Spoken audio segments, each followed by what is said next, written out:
Қазақ тілі 6 сынып. Су тіршілік көзі Қазақстандағы өзен-көлдер морфология бөлімі. Тақырыбы Қазақстанның көлдері. Әзірлеген Балқаш қаласының зияткер мамандандырылған мектеп-интернатының қазақ тілі мен әдебиетінің 1 санатты мұғалімі Қалибекова Гүлнұр Қаниятқызы. Сәлеметсіңдер ме балалар? Бүгінгі біздің сабағымыздың тақырыбы Қазақстанның көлдері. Сабағымыздың мақсаты сөйлемдегі есімдіктің түрін ажырату. Есімдікті зат есім, сын есімнің орнына қолдану. Балалар, сендер тұратын елді мекенде өзен-көлдер бар ма? Бар болса, олар туралы не білесіңдер? Иә, дұрыс айтасыңдар. Біздің елді мекенде Балқаш көлі бар. Балқаш көлінің атауы қайдан шықты? Балқаш қазақ жеріндегі ірі көл. Кейбір зерттеушілер көлдің атауы ертеде су мағынасын берген балық сөзіне жұрнақ жалғану арқылы жасалған деген болжам ұсынады. Балқаш көлінің атауы жөнінде біздің пікіріміз өзгеше. Мұның өзіндік себебі бар. Біз ежелгі түркі жазба ескерткіштері сөздігінен су мағынасын беретін балық, бал сөздерін ұшырата алмадық. Радылов көрсеткендей, көл атауы қазақ тіліне ертеден тән сазды төмпешіктері бар былқылдақ, батпақ мағынасын беретін Балқаш сөзімен байланысты тууы ықтимал. Бұл сөзімізді телеуіт, құманды алтай тілдерінің деректері растай түседі. Оларда Балқаш сөзі лай, балшық, тұнба мағыналарында қолданылады. Егер осы деректерге сенсек, Балқаш сөзі батпақты көл дегенмен барабар. Біздің болжамымызды көлдің табиғи жағдайы да дәлелдей түседі. Балқаш көлінің солтүстік шығыс жағалауы мен Іле өзенінің көлге құяр сағасы батпақты болып келсе, көлдің шығысы сортаң. Көл өз атауын осындай сипатына қарай иеленген. Мәтінді оқып болғаннан кейін келесі сұрақтарға жауап беріңдер. Балқаш көлінің атауы туралы пікірлердің қайсына қосыласыңдар?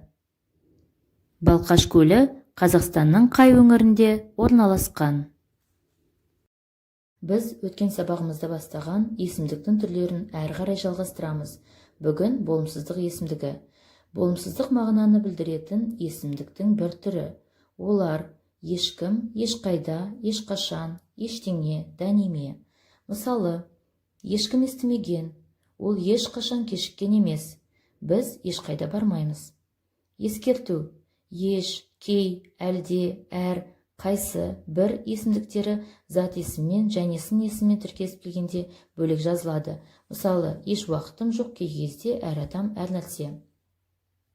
Бірінші тапсырма: мәтінді оқып, ішінен есімдіктерді тауып теріп жазыңдар, мағыналық түрлерін ажыратыңдар. Балқаш көлінің күнбатыс жағын мекендеген ертеректегі жұрт бұл айдынды Ақ теңіз деп атаған. Ал шығыстағы жұрт Жұмбақ көл атандырыпты. Бізге жеткен бағзы аңыздарға сүйенетін болсақ, бұл көлдің Балқаш атануы Балқия есімді арудың өзін осы шалқарға лақтыруымен байланысты екен. Ертеде мыңғырған мал айдаған бір байдың Балқия деген айдай ару, күндей көркем қызы болыпты. Ел жұрты Балқияның ақылы мен көркіне тамсанып, оны Балқияжан, Балқаш деп еркелетіп айтатын болыпты.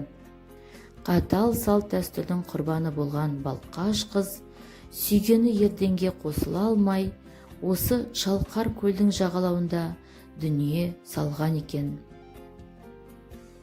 Саумал жел, сыңсыған ну, байтақ дала қасірет күйін тартты. Аспанда құс, көлде балық атаулы адамзаттың қайғысына ортақтасты. Бәрі Балқаш қызды жоқтап қала берді. Содан бері көл бойын жағалай қонған жұрт айна бетіндей жарқыраған қасиетті айдынды Балқаштың көлі деп атаған екен. Дескрипторлар есімдіктерді теріп жазады, мағыналық түрлерін ажыратады. Енді тексерейік. Жіктеу есімдігі бізге оны, сілтеу есімдігі бұл, сол, осы. Белгісіздік есімдігі бір. Екінші тапсырма: еліміздегі көлдер туралы білетін және білгілерін келетін мәліметтерді кестеге жазыңдар. Ол үшін 5 ірі көл туралы жазсаңдар жеткілікті.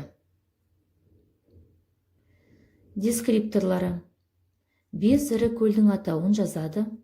Әр көл туралы білетін ақпараттарын жазады. Әр көлге білмейтін ақпараты жайында жазады. Жазу барысында есімдікті зат есім мен сын есімнің орнына қолданады. Оқу тапсырмасы. Өлеңді мәнерлеп оқып, ондағы 80 көлге қандай көлдер жататынын анықтап, аттарын жазыңдар. 80 көл Көкшетаудың саясында, әр қайсы алтын кесе аясында, ауасы дертке дауа, жұпар иісі, көкірек қанша жұтса тоясың ба. Осымен сабақ аяқталды. Сау болыңдар.